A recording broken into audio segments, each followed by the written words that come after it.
Amigas, amigos, muchas gracias por estar en una emisión más de Versiones Públicas. Este día vamos a tener una plática con un periodista con más de 50 años de experiencia en la reporteada cotidiana, en especial sobre el periodismo de investigación y el periodismo comprometido con la defensa de los derechos humanos y con la denuncia de todas las estrategias de represión y de corrupción que han ido configurando lo que en este libro, él llama la necropolítica y el narcogobierno. Para mí es un enorme gusto tener a Pepe Rebeles, a don José Rebeles, aquí con este nuevo libro, Pepe, que no solamente es ampliamente recomendable, sino vas entrelazando trabajos, reportajes, pistas que has venido trabajando, sobre todo durante los últimos 30 años, ¿no? Así es una especie de recuento negro de Así cosas es. terribles que han ocurrido en este país, pero centradas mayormente en lo que fue, a mi modo de ver, un narcogobierno en el sexenio de Felipe Calderón. Así es. La prueba de que era un narcogobierno es el juicio mismo que se le hizo en Estados Unidos a Genaro García Luna, porque él fue encontrado culpable, aunque todavía no se dicta sentencia, Exacto. encontrado culpable de haber puesto todo el aparato, no lo dice así digamos el dictamen del jurado, pero fue encontrado culpable de proteger al cártel de Sinaloa. Y yo lo que digo es que para hacer esto tienes que haber puesto todo el aparato policial federal de la Así época, es. que unos 40,000 policías, todo el presupuesto, porque en el tiempos de Calderón se operó con 9 veces el presupuesto que operaba Fox en esta policía, y con todos los hombres que incluso, yo le dedico un capítulo, eran enviados falsamente a algunas comisiones. Exacto. Esas comisiones yo le llamo viaticar, porque se autoviaticaban, se daban viáticos para esos viajes. Y por ejemplo, un policía que decía que iba a Colima, pues al final iba a Guadalajara, o se trasladaba de Colima a Guadalajara, a hacerle servicio a la delincuencia organizada. Ojo, hacer servicio, ¿qué quiere decir? Proteger droga, recibirla, negociarla, etcétera, e incluso matar enemigos. Estamos hablando de asesinatos. Así es. Y eso los cometía una corporación policial que nunca fue investigada por eso. Ni siquiera se ha investigado en qué paró tanto dinero gastado en estos viáticos, porque no es algo que a alguien le haya interesado en ninguna de las administraciones posteriores. Hay una confluencia. Por supuesto, vuelves a hacer con elementos muy nuevos, muy recientes, una radiografía de esa corrupción o de esa narcocorrupción que encabezó el gobierno de Felipe Calderón y toda la estructura policíaca y militar, pero también das dos pistas que son muy importantes.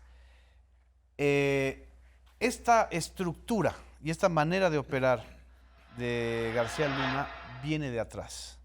Es la herencia de los pelotones de la muerte o de el uso de militares que se llaman liberados o libres.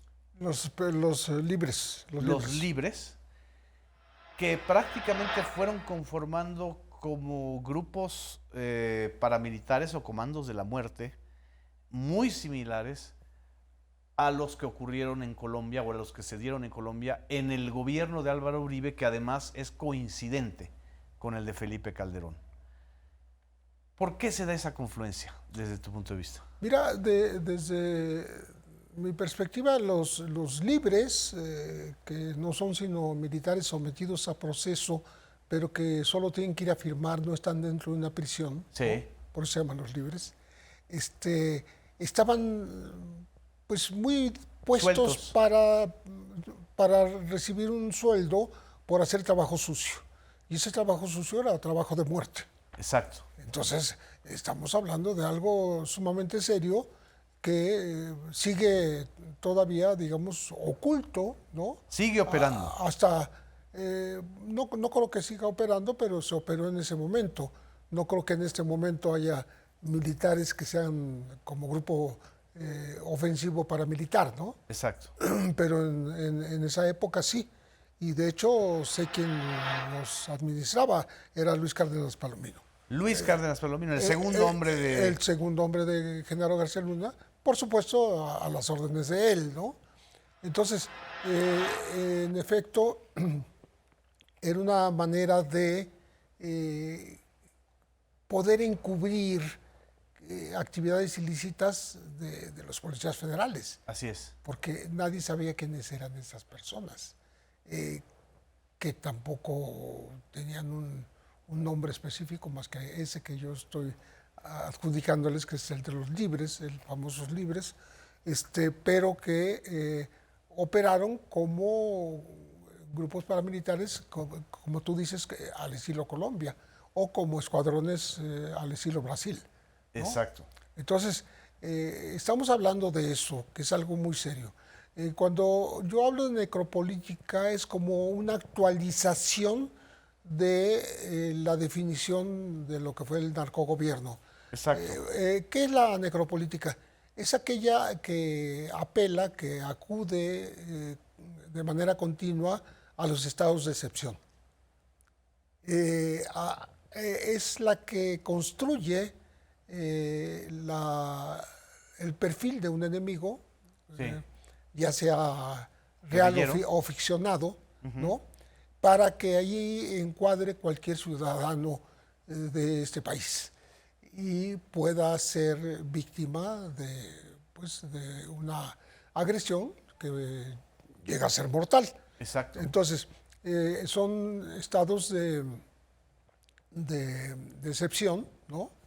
De exclusión social, en donde lo que priva es la falta de empatía, la falta de solidaridad, digamos, el crecimiento de la población deshecho, Así es. los desplazados, que Así nadie es. los nombra de esa manera, pero los desplazados son eso.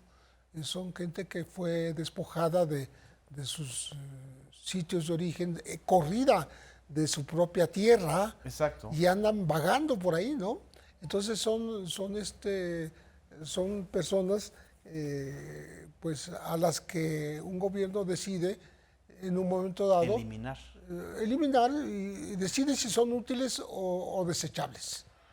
Hay 3 episodios que relatas en el libro, o 3 ejemplos, que creo que valdría la pena compartir para ilustrar un poco esto. Es, por ejemplo, el caso de los cuerpos arrojados en boca del río Veracruz, en el gobierno de Javier Duarte, que todo el aparato propagandístico del gobierno federal de Felipe Calderón y el mismo aparato de Javier Duarte hicieron creer que se trataban de zetas, de que habían arrojado y de que habían 35 cuerpos arrojados ahí y que era la manera, no sé si del Cártel Jalisco Nueva Generación o de qué otro grupo, de decir aquí ya estamos, esta es nuestra plaza. Y tú haces una investigación en el libro de los nombres de estas 35 personas y resulta que en su gran mayoría ni se dedicaban al narco, eran trabajadores de albañilería, estaban en otros, o sea, fue una leva que se hizo. ¿Quiénes los mataron y cómo los arrojaron ahí? Hasta un trabajador sexual andaba por ahí. Hasta un trabajador sexual. Sí, estamos hablando de 2 acontecimientos, de hecho, 2 eventos. 2 eventos, exacto. Uno que es el arrojar estos 35 cadáveres en un puente ahí en Boca del Río. Y, por cierto, a una cuadra se estaba celebrando una reunión de procuradores, ¿no? Exactamente. Sí, o sea que era fue una cumbre nacional. Una provocación total, ¿no? Y esto ocurría el 20 de septiembre de 2011.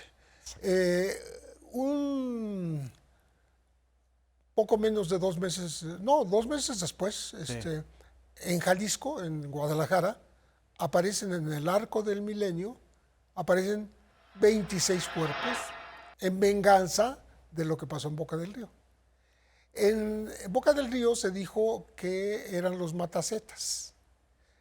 Se inauguraba la palabra matacetas. Que luego devinieron en Cártel Jalisco Nueva Era Generación. Cártel Jalisco Nueva Generación. Sin embargo, yo lo que percibí es que había elementos, detalles que denotaban otra connotación de esos grupos, además de que fuera Cártel Jalisco Nueva Generación con posterioridad. Sí. Me parece que podía haber sido un grupo paramilitar también con alianza en el gobierno, porque dieron una conferencia de prensa en donde había una mesa con botellitas de agua, me acuerdo muy bien, y tenía los marinos que aparecían ahí, porque vestían ropa de marinos, con la balaclava, que es esta, que no es una pasamontañas, pero es un equivalente. Así es. Defensivo, la balaclava, que ni siquiera podían tomar el agua, ¿no? O sea, las botellitas de agua era pura escenografía. Y dijeron que no estaban contra el gobierno, sino simplemente iban a matar zetas. O sea, ¿con permiso de quién? Exacto. ¿Qué grupo tiene permiso de ir a matar zetas? Más allá de si merecen ser asesinados o no. O detenidos. Bueno, pero 2 meses después viene la respuesta similar de los zetas, levantando gente en Jalisco, en Guadalajara, y llevándolos también a un lugar específico y dejarlos también tirados, que es el Arco del Milenio. Así es. Muy cerca, por cierto, de la Feria del Libro que se celebra en Guadalajara. En la Expo. Y en donde se dijo que era en venganza de lo que había ocurrido con los matacetas en Veracruz. Y lo que yo digo y sostengo desde entonces, porque conseguí también la lista de esos muertos del de Arco esos muertos, Milenio, o por lo menos la lista de algunos, sí, bastantes de ellos, que no eran sino repartidores de pizzas, gente de almacenes que habían ido a acomodar mercancía durante la noche, de personas que estaban, un carro de mudanzas que estaba estacionado. O sea, eran personas que no tenían nada que ver con narco, ¿no? Así es. Ni con criminalidad organizada. Eran trabajadores. Entonces, ocurre lo mismo que en Veracruz, donde gente inocente también es ejecutada y ni siquiera a balazos. Los matan a palos, a batazos. A batazos. Sí, una cosa espantosa, ¿no? O sea, como decía Eduardo Galeano, eran desechables que no merecían ni la bala con la que los habían matado, ¿no? Entonces, ahí no usaron balas, por supuesto. Entonces, yo hablo, me parece que es un episodio que marca un parteaguas en la definición de lo que es la delincuencia organizada, porque puede haber desde el poder, y en esa época particularmente, estamos hablando todavía de tiempos de Felipe Calderón. El último año, uno de los años más sanguinarios, además. El más sanguinario. El 2011, exactamente. Sí, subió terriblemente el número de muertos, ¿no? En algunos lugares como en Ciudad Juárez, por decirte algo, exacto, pasaron de 150 a 3,000 tantos. O sea, más de 20 veces sí, lo que había antes. Y eso ocurrió con la sola llegada del ejército. Es curioso, porque el ejército hizo 400 cateos, y sacó gente de sus casas y luego desaparecieron y luego aparecieron muertos, etcétera, etcétera. Bueno, entonces ese episodio creo que nos ilustra de cómo es posible operar la necropolítica. Exacto. Ese es un ejemplo de necropolítica. Así es. Y podría yo abundar y le dedico también un capítulo a las famosas granadas de Morelia. Exactamente, que hacia allá Que quería yo ir. el operador se llama Mario Arturo Costa Chaparro, el general Mario Arturo Costa Chaparro. Estamos hablando del episodio del 15 de septiembre de 2008, cuando estallan unas granadas en plena plaza principal de Morelia, Michoacán. Así es, y que causan cerca de 10 muertos, no llegan a los 10. ¿Muchos heridos? Casi 100 heridos. 100 heridos. Sí, heridos que todavía a la fecha siguen reclamando una indemnización porque muchos quedaron lisiados, inválidos. Sí. Y cuya autoría no es solo difusa, es desconocida, porque se culpó a 3 personas que estuvieron en prisión. Así es. Y que en su momento yo escribí en El Financiero que iban a salir libres en Navidad, ¿no? Porque no eran los culpables, estaban en Lázaro Cárdenas, a muchos kilómetros de Morelia, y por tanto no podían haber sido ellos. Hay evidencias de que celebraron en casa la fiesta patria, la cena de las fiestas patrias del 15 al 16. Y por tanto ellos no fueron. Y yo hablé con los familiares, las esposas, las hermanas, los hijos. Eran mecánicos. Mecánicos. Eran mecánicos. No eran narcoterroristas, como dijeron. No. No solo no eran, pero sí se echaron como 5 años en prisión y un juez decidió lo que yo había escrito, o sea, que no eran los autores. Porque fue muy curioso. Una llamada anónima dice que había 3 culpables de los granadazos amarrados en Apatzingán y que fuera el gobierno por ellos. Y el gobierno, muy obediente, fue por ellos. No, fue un montaje. Un pacto entre la familia michoacana y Acosta Chaparro para culpar a los zetas. Pero resulta que a la hora del juicio pues los liberan, ¿no? Y no hay en este momento, ni hubo después de eso, ningún culpable de este atentado del primer acto de narcoterrorismo. A la fecha no hay ningún responsable. No hay ningún detenido. Qué impresionante. O sea, es de esos casos increíbles de una impunidad y de una inacción oficial de los ministerios públicos y de los jueces, porque no hay gente detenida. Entonces, nadie lanzó las granadas, se lanzaron solitas, ¿no? Exactamente.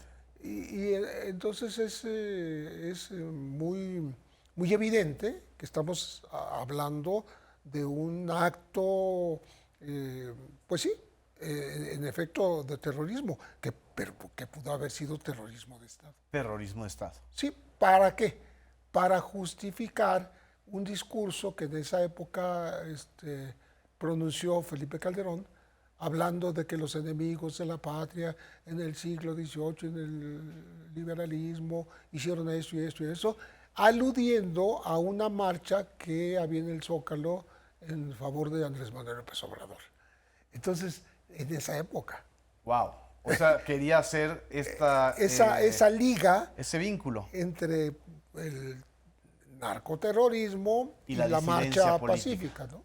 Qué impresionante. Entonces, eso quedó ahí y no hay ahora ninguna instancia que esté diciendo hay que encontrar a los culpables. No, ya, se olvidó. Le dieron los carpetazo. Muertos y los heridos se olvidaron, ¿no? Entonces, otro ejemplo de necropolítica permitida por una sociedad que no estaba avisada de este tipo de maniobras desde el poder. Vamos a un corte, Pepe. No nos dejen, vamos a un corte y seguimos aquí en Versiones Públicas.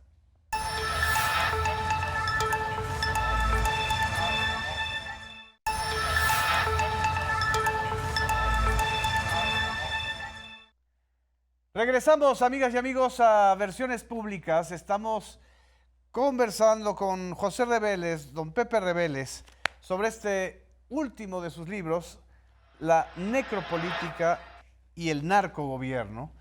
Y en el bloque anterior nos estaba ejemplificando 3 episodios que están muy bien narrados en el libro, que es cuando se arrojan las granadas en Michoacán el 8 de septiembre, el 15 de septiembre de 2008, en un grito de la independencia.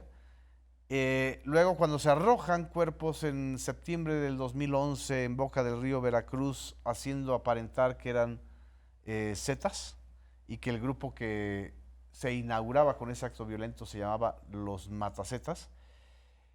Y luego la respuesta en el arco del milenio de Guadalajara. En realidad, lo que documenta José Reveles en este libro es que no se trataba de grupos o de personas vinculadas al crimen organizado. Se trataba de sembrar muertos y de generar una narrativa del terror, una narrativa de la necropolítica. Y en el caso de Michoacán, ya casi no nos acordamos, pero creo que es bueno recordarlo en estos momentos. Uno de los operadores de esta teatralización del narcoterrorismo en Michoacán era un general muy famoso durante la Guerra Sucia mexicana precisamente por los vuelos de la muerte, por la persecución a guerrilleros, llamado Arturo Acosta Chaparro, que sale de la cárcel Arturo Acosta Chaparro y prácticamente es contratado por el gobierno de Felipe Calderón para hacerla de embajador de la muerte, o lo que amable o elegantemente decían era el consiglieri. Era una especie como de embajador plenipotenciario entre los grupos del crimen organizado. Pero curioso que ese consiglieri fuera uno de los personajes más representativos del Estado represivo mexicano de la Guerra Sucia. Ahí está el vínculo, ¿no? Sí, y ahí estaba otra vez vivo, después de la Guerra Sucia, habiendo sido preso durante cerca de 6 años. Salió, a pesar de estar acusado de homicidio calificado junto con el general Quirós Hermosillo y con el coronel Francisco Javier Barquín, solo ellos 3. Así es. Y dentro del juicio de narcotráfico, que curiosamente hacían en los aviones en donde hacían los vuelos de la muerte, en esos mismos aviones traficaban. En esos mismos aviones donde arrojaron cuerpos de guerrilleros. De supuestos guerrilleros. O de presuntos desde guerrilleros. Pie de la Cuesta, llegaron a traficar. Wow. Está en los testimonios del expediente que yo tengo en mis manos. Está dicho claramente que hacían vuelos a Texas y a la frontera mexicana con Texas. Entonces, ¿por qué? Los interrogatorios del Ministerio Público Militar, porque es una investigación militar, son insistentes en que diga los pilotos y los mecánicos cuántas veces volaron a tal lugar. Así es. Siempre lo niegan, pero les preguntan a todos los que interrogan. Entonces, andaban sobre esa pista, ¿no? Bueno, algunos dicen que en esa época íbamos a tener el García Lunazo posterior. Es decir, que un general del ejército mexicano, refiriéndose a Quirós Hermosillo, y yo no sé si a Acosta Chaparro, pero Quirós Hermosillo sí, iría a ser acusado por los Estados Unidos de narco, lo cual hubiera sido un gran escándalo. Y entonces se armó la acusación acá por homicidio calificado, que es un delito más grave, sí, y por lo tanto no se permite la extradición. Y no hay el vínculo hacia el tema del narco. No. O sea, encubrieron o taparon todo lo que tenía que ver. Sin embargo, hacían las preguntas los ministerios públicos. Ah, ¿no? ok. Y, entonces es un tema bastante curioso porque es toda un comportamiento también del ejército en su momento, ¿no? Y en ese contexto hay documentos de ese juicio, sí, de ese proceso, en donde se mencionan hasta 36 vuelos en los días exactos en que salieron. 36 vuelos de la muerte. Sí, así es. ¿Que llevaban droga también? ¿O no se sabe? Hacían su trabajo de vuelos de la muerte y por fuera o en sus días libres, Así es. porque los vuelos de la muerte no eran todos los días, ¿no? Sí. Eran esporádicos de pronto, repartidos a veces con semanas o meses de diferencia, pero en las épocas en que no estaban ocupados en lanzar cadáveres al mar, porque eran cadáveres ya, les habían dado el tiro de gracia, les habían dado un tiro en la nuca, Sí. con una pistola que le llamaban la espada justiciera. La espada justiciera. Así la llamaban. Wow. Entonces, pues entonces traficaban, ¿no? Y la única evidencia que hay es una vez que los detuvieron en Monterrey, y fue el general Barquín, y él dijo que había ido a comprar unas perreras a la frontera y que era lo que traían. Pero bueno, esa investigación del narco quedó ahí medio a medias, ¿no? A medias. Pero bueno, a lo que vamos. Liberan a Costa Chaparro y lo contratará Calderón. Sí, entra a Los Pinos. Le pagan cerca de 13 millones de pesos de salarios caídos. Lo indemnizan Sí. con salarios caídos. Sí, por los años que estuvo en la cárcel. Le devuelven su cargo de general y lo ascienden. O sea, lo incorporan al ejército otra vez, pero incluso lo elevan. Con un grado mayor. A un grado mayor. Wow.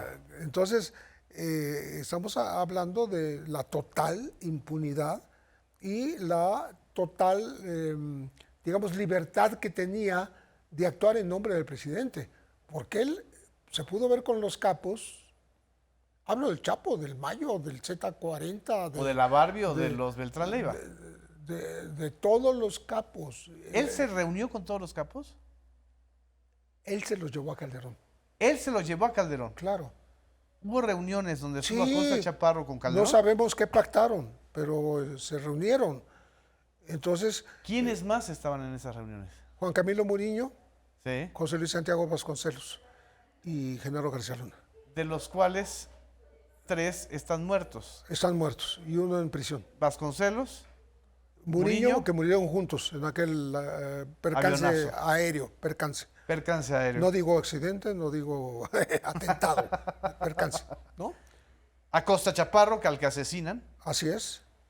Y Genaro García Luna, que está Que preso. está en prisión. Entonces, de ese tamaño estamos hablando las cosas. Son cosas que se supieron gracias a una carta que manda la Barbie.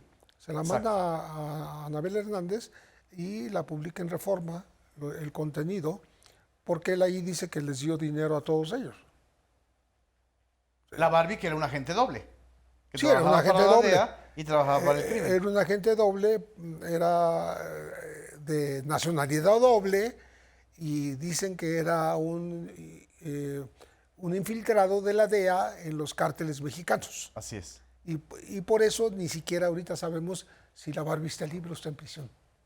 ¿No se sabe? No se sabe porque... Pues por eso se reía la Barbie, como decíamos todos. ¿De qué así se es. ría la Barbie? ¿No? Exactamente.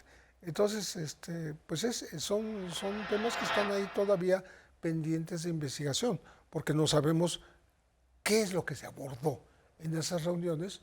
Sí, se abordaron las rutas, si se abogaba por la pacificación, que no hubiera tanto enfrentamiento entre los grupos de la delincuencia organizada, sí aportaron algún dinero para aquellas épocas, para aquel gobierno. ¿Para las campañas o para No el lo gobierno? sabemos, no lo sabemos, porque pues, está en el misterio. Quizá el único que sabría algo sería la Barbie, ¿no? Sí. Bueno, y alguien que sí sabía era Costa Chaparro. Exacto. Entonces, por eso, mi conclusión es que si lo matan en el 2012, a unos meses de que se vaya Calderón a su casa, termine su gobierno, ¿no? Es porque algo sabía y fue fuego amigo.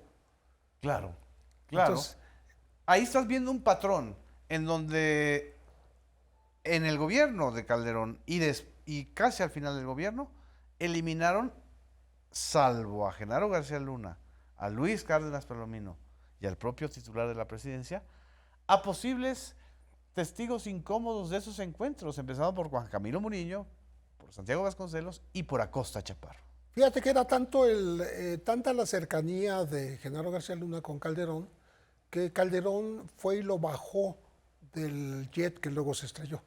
Él fue, Exacto. Él fue y le pidió que hiciera una comisión tonta, un recorrido de no sé qué, no era algo relevante, vete a capturar a tal capo, ni mucho menos. Entonces ahí estás hablando, o estamos hablando, Pepe, de un entrelazamiento también entre la ultraderecha que estaba empoderada en el gobierno de Calderón, con un sector del ejército representado por Acosta Chaparro, corrompidos por el narco, pero que también sabían las tácticas de represión y de necropolítica.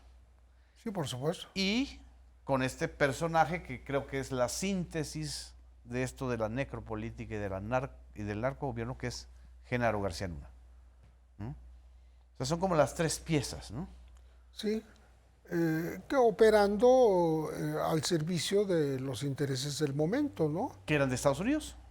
Y los intereses que llegaron a concluir con esta malhadada y también mal llamada guerra al narcotráfico, con muchísimas víctimas inocentes, que Felipe Calderón admitió que serían el 3, el 4% de daños colaterales, así les llamó, daños colaterales, Así es. pero yo digo que fueron como el 30%, o sea, de gente que no estaba ni armada, ni pertenecía a un cártel, ni había participado en un tiroteo, ni se había enfrentado a las fuerzas armadas, sino que estuvo en el lugar equivocado, pero que pudieron haber sido muchísimos en una época en que hubo muchos Es la muertos alta letalidad. y que la regla de tres simple era a más muertos, más éxito en la guerra.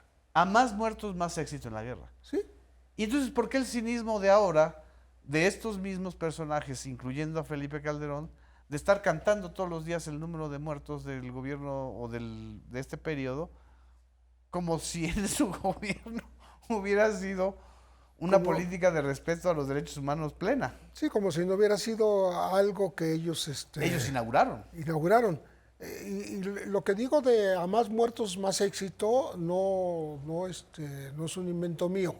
Es una doctrina que se practicó en Colombia y justamente en tiempos de Álvaro Uribe, que era pues, casi compadre de Calderón, en una época en que muchos mexicanos, agentes y ministerios públicos, jueces y policías fueron entrenados en Colombia por orden de Estados Unidos, ¿no? Así es. Y que se llamó falsos positivos.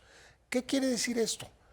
Hubo una ordenanza, un decreto, el 1440, en Colombia, Así es. en donde a los militares se les daban ascensos, promociones, vacaciones y aumento de salario, o sea, sus emolumentos se elevaban en función de sus resultados en la guerra. Es decir, entre más muertos me entregues, más bien te va. Wow. Y eso está documentado no por mí. Así es el juicio contra Álvaro Uribe ahorita. Sí, pero además lo documentó Naciones Unidas, Sí. que eso estaba ocurriendo en Colombia. ¿Y qué pasó entonces? Pues los corrompidos militares empezaron a matar gente inocente, empezaron a agarrar poblaciones totalmente ajenas, tal vez en zonas de conflicto, pero que no tenían nada que ver con el conflicto, Sí. y decían,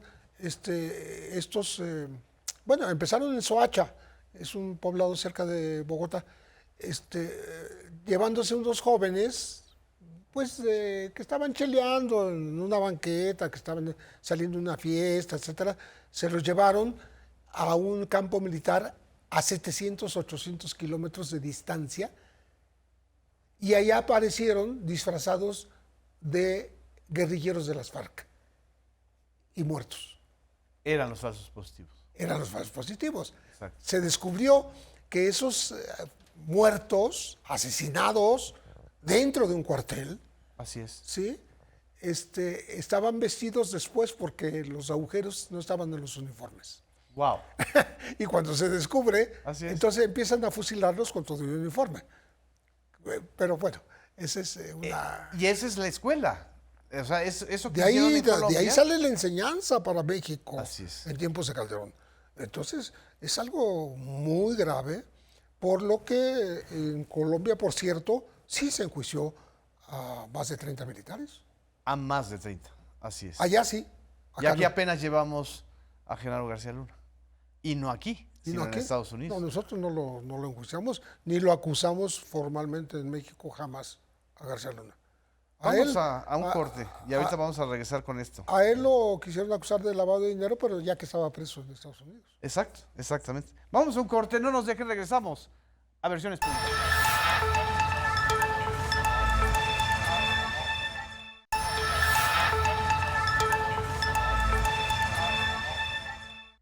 Amigas, amigos, regresamos a Versiones Públicas. Estamos charlando, analizando, diseccionando con José Reveles, autor de Necropolítica y Narcogobierno. Este episodio y esta fusión de necropolítica, de eliminación, de exterminio, de sembrar cadáveres bajo la narrativa de que se trataba de enfrentamientos entre cárteles rivales, cuando en realidad lo que existía era una gran narcocleptocracia en la cúpula del poder. ¿O cómo podrías tú describir Sí, eso? la cleptocracia en la medida en que no solo tenían una política que afectaba a la población directamente, Sí. fingiendo que no la afectaba, ¿no? Sino que de ahí sacaban dinero, Muchísimo dinero. muchísimo dinero. Hay un episodio, perdón que te interrumpa, nada más es que cuando lo estaba yo leyendo me quedé así, donde tú haces el cálculo de lo que pagaron al final del gobierno de Calderón para unos cursos de capacitación a una empresa de Genaro García Luna, NUMVAP, ¿no? Unos salarios así, o sea, pagaron millones de dólares por supuestos entrenamientos que nunca dieron, ¿no? Parece que nunca- dieron una sola clase. O sea, 9 contratos de 390 millones de dólares a la empresa NUMBAP. Pero también, antes de que terminara el gobierno, el último contrato a Genaro García Luna, para ofrecer cursos de capacitación por la suma de 19 millones de dólares. Cada capacitado, entre comillas, dices, costó al erario más de 6.3 millones de dólares. Ni siquiera un becado en Harvard hubiera costado eso. Al tipo de cambio de la época, más de 80 millones de pesos por alumno. Unos 250 millones de pesos en total, de los cuales el gobierno de Andrés Manuel López Obrador todavía adeudaba una tercera parte actualizada en dólares, porque esa es una deuda que viene desde entonces. Es decir, 120 millones de pesos. Citas al periódico La Jornada, dice, de ese fantasmagórico curso se cobró al gobierno 4.15 millones de pesos por minuto. Pues el minuto mejor pagado, ya ni a Loré de Mola ni a López Dóriga les pagan eso por minuto. En efecto, ahí también viene el dato, pues, en otra página, de el juicio paralelo del que poca gente habla.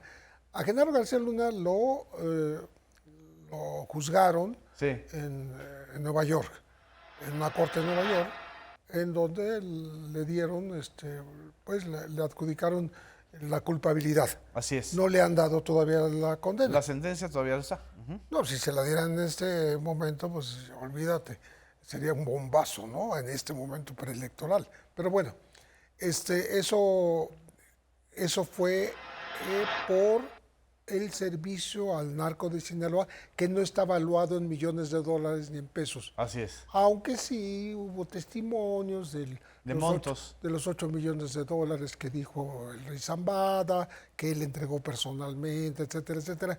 Yo digo que muchísimo más recibió. muchísimo supuesto. más. Pero, bueno, entonces México inició un proceso Paralelo. paralelo en Miami, Exacto. hablando de que García Luna se apoderó de 740 millones de dólares de presupuesto en contratos Así es. con empresas, algunas de las cuales pues simplemente triangulaban y iban a beneficiarlo a él. Así es. Entonces ese juicio está Vivo vivo, y está pendiente, ¿no? está pendiente y en primera instancia lo está ganando México. ¿Qué va a pasar? Pues si sale Exonerado, digamos. Si saliera Bueno, no puede salir libre exonerado. dentro de 20 años, si es que eso se da, ¿no? Sí. Porque es joven él, tiene Sí, tiene 54, 55 años. 57 ya anda, ajá. Pero de todas maneras es joven, ¿no? Sí, aguanta 15, 20 años de cárcel. Pues no Pero, sé si aguante pero con toda la carga que trae. yo creo que Tiene 55 años, me acaban de chicharear. ajá. O sea, vos tú que salga a los 75 años. Sí, pero yo lo dudo. Yo creo que son tan graves las acusaciones que, siendo congruentes los jueces de Estados Unidos, Brian Cogan tendría que darle cadena perpetua. Exacto. Porque si están hablando de que introdujo todo tipo de drogas, estuvo al servicio de los cárteles, etcétera, y hasta te dan las fechas de algunas entregas de toneladas de cocaína. Así es. Pues, Y toda esta mecánica en el aeropuerto ¿cómo te internacional de la van a Ciudad de dar México. 10, 15, 20 años? ¿No? Bueno, pero eso es mi conclusión. No lo sé qué va a pasar, ni cuándo va a pasar, porque Así se ha ido es. alargando el pronunciamiento de esta sentencia, ¿no? Entonces, Pero está vivo este otro juicio que dice. ese otro, que por cierto se inició desde los finales de Santiago Nieto en En la unidad de la inteligencia unidad de financiera. inteligencia, y lo ha seguido Pablo Gómez, Sí. que es el que ha dado la cifra de 740 millones de dólares. Entonces, ¿dónde diablos está ese dinero? Claro. ¿Dónde lo van a encontrar? Así es. Si es que lo encuentran. Porque hablan de que con eso adquirió propiedades, embarcaciones, etcétera.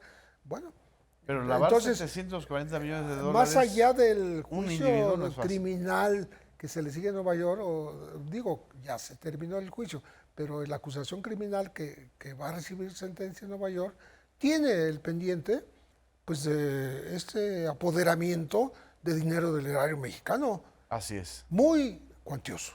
Así Entonces, ahí estamos a la espera de ver en qué para ese juicio. Y sin embargo, Pepe, no puedo dejar de preguntarte esto. En los últimos meses, 3 meses, hemos observado una concertación, por decirlo de manera amable, entre 3 medios, 4 periodistas, una de ellas mexicana que acaba de publicar un libro, Anabel Hernández, en donde lo que se construye parecería ser todo lo contrario, que desde 2006 a la fecha el verdadero narcogobierno no es el de Felipe Calderón y la estructura que encabezó Genaro García Luna, sino Andrés Manuel López Obrador, a partir de unas pistas flojas, desechadas ya incluso por la justicia norteamericana, sobre supuestos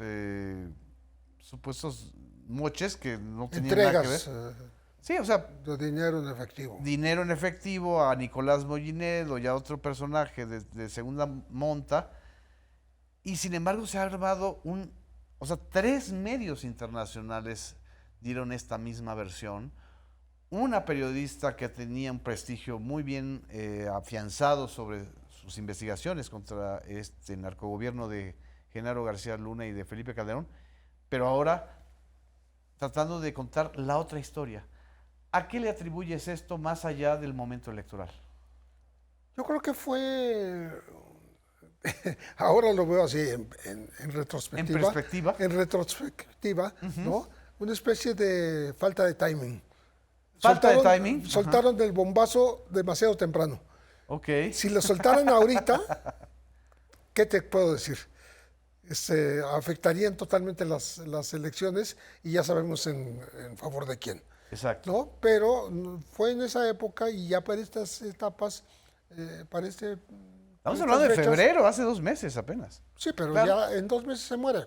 Así es. Se muere el tema porque hubo tiempo de saber que, bueno, primero que fue una especie de acción concertada, como tú dices, ¿no? Así es. Porque es Tim Golden, es Annabelle, es la Deutsche Welle, pues. Y Así es. Es Inside Inside Crime. Y con posterioridad el New York Times también Así le es. mete ahí, ¿no?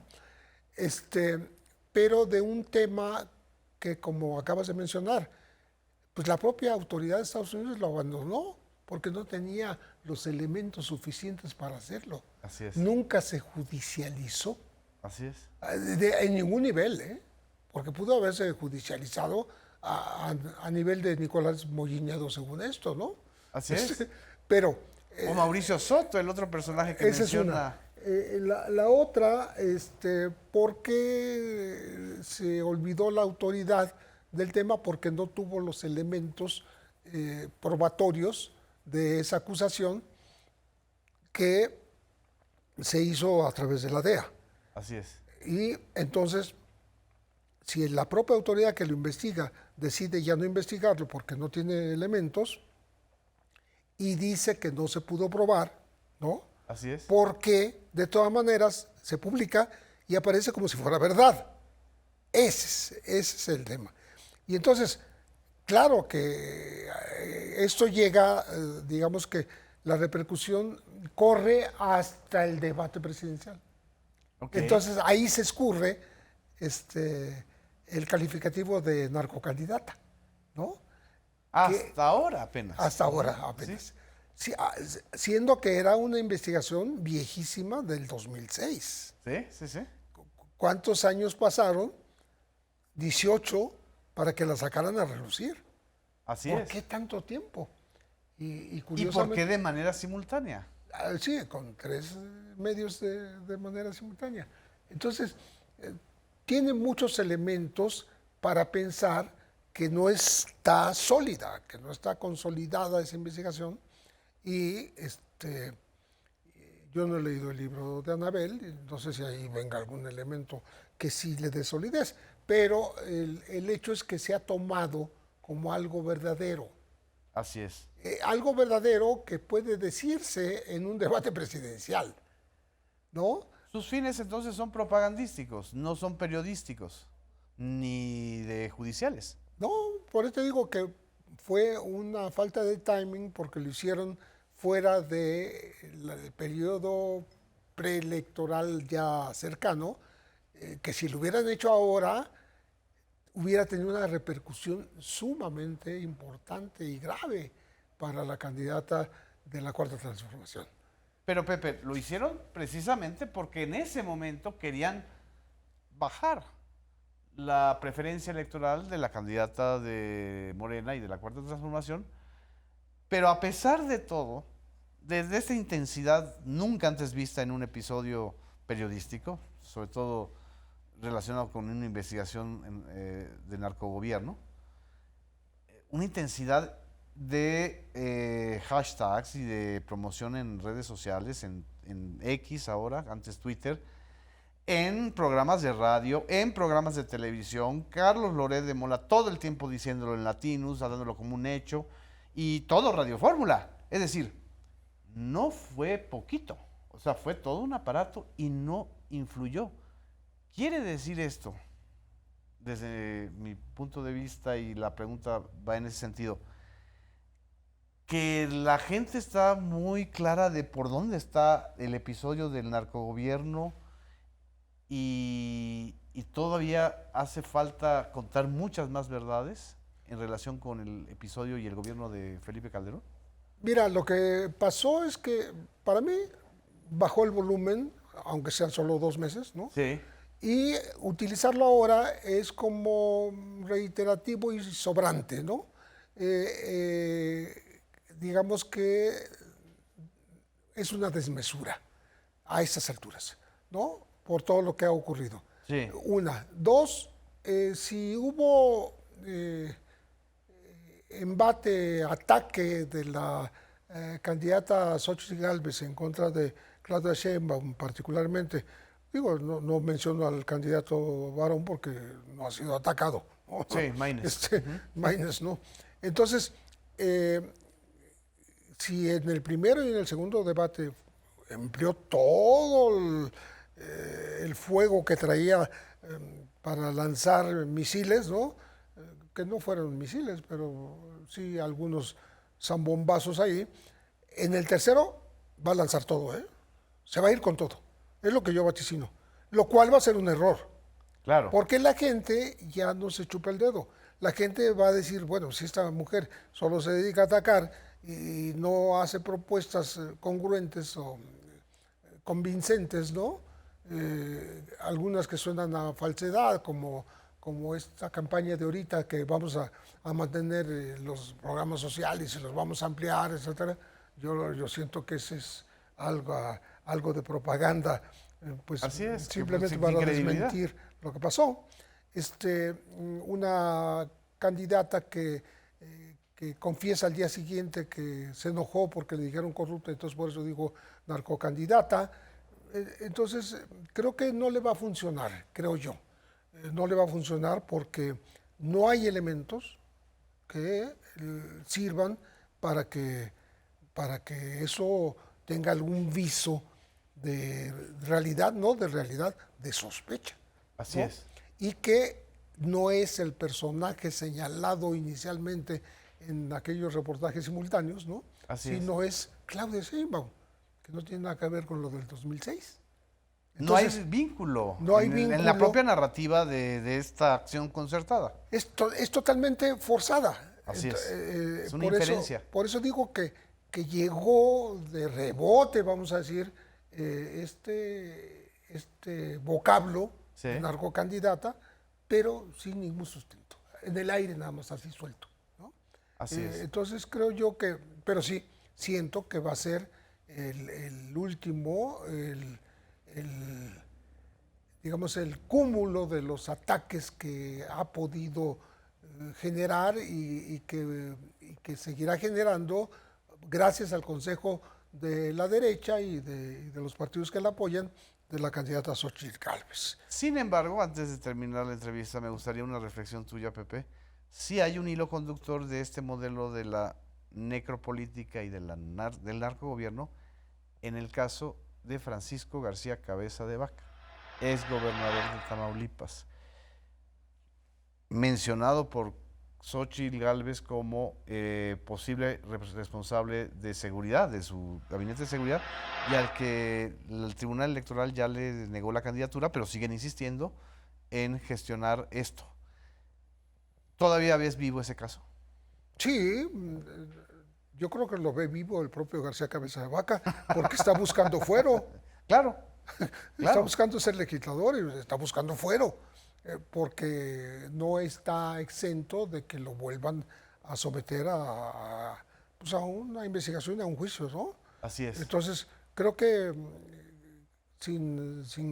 que distraiga de lo que es la cuestión presidencial, sí tiene mucho que ver, ¿no?